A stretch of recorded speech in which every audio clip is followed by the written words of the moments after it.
So when I was a junior in college, the one thing that I wanted to do was to try to be an orientation team leader. At my school that I went to, being an orientation team leader is considered one of the most prestigious organizations that you could be in. So it was kind of like every student's goal to want to try out for that organization and to be a part of that. So my sophomore year, I decided that I wasn't ready. I didn't want to try out for it, so I waited till my junior year, which kind of put me at a bit of a disadvantage because mostly it's sophomores that try out. But I thought that maybe since I had a little bit more time and experience at my school, that would kind of give me a leg up. So I went through the application process. I got accepted for a first round interview, and there was about 150 students that applied altogether. From those 150 students, we then narrowed it down to the first round of interviews. After the first round, you went to a second round of interviews with the current orientation team, and then after that, you went to a one-on-one interview with a couple of leaders, and then the final interview was a one-on-one with the assistant dean who was over orientation.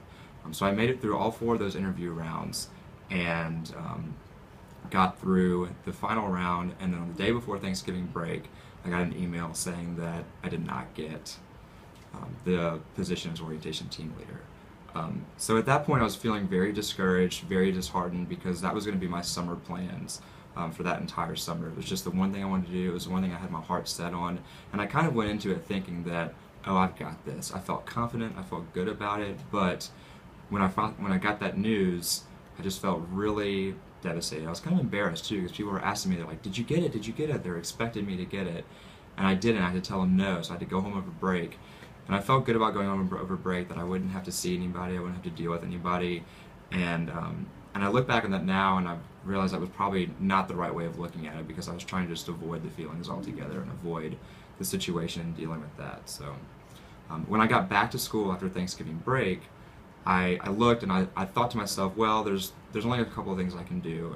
I need to either accept it and move on and try and find something else, or I can wallow in my sorrow and feel bad for myself and have other people take pity on me and just keep reliving those negative emotions. So I looked to find other options.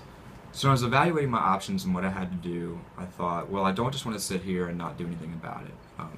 So one thing I thought to do is to go to the assistant dean who I interviewed with and just ask why I didn't get the position very nicely.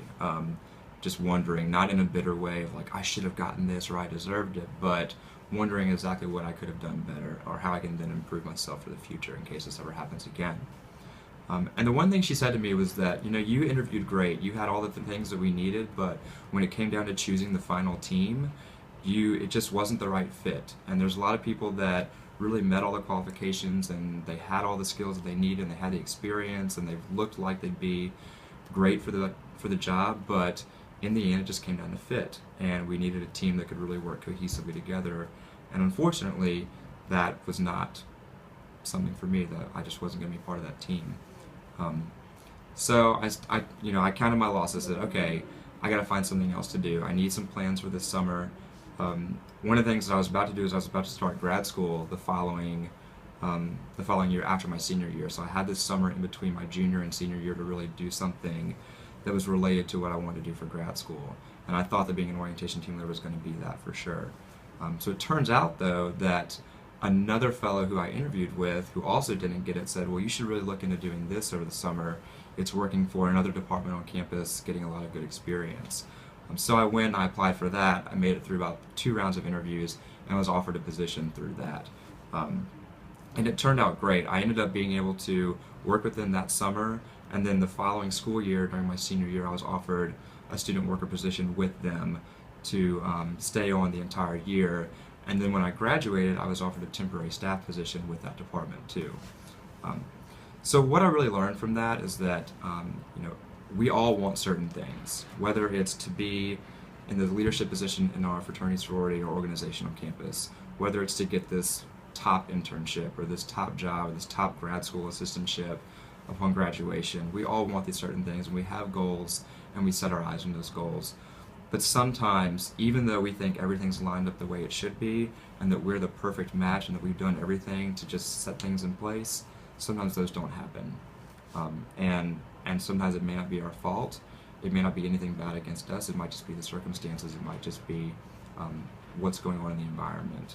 And you have to kind of realize, well, what can I do? Am I either going to dwell on this and say, it's not fair, it's somebody else's fault, I deserve this, or can you pick yourself up and say, well, what exactly happened? How can I go find out how I can do better next time? What can be a reasoning? How can I get some closure on that and then move forward?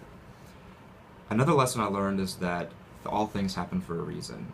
I was so set on that one particular position for that summer that I completely ruled out any other options in that moment, and it wasn't until I wasn't chosen for this position that I was actually able to open my eyes and see other options that might have been available. And because of those options, they led to a different path, which ultimately led me to where I am today. So that's my resiliency story.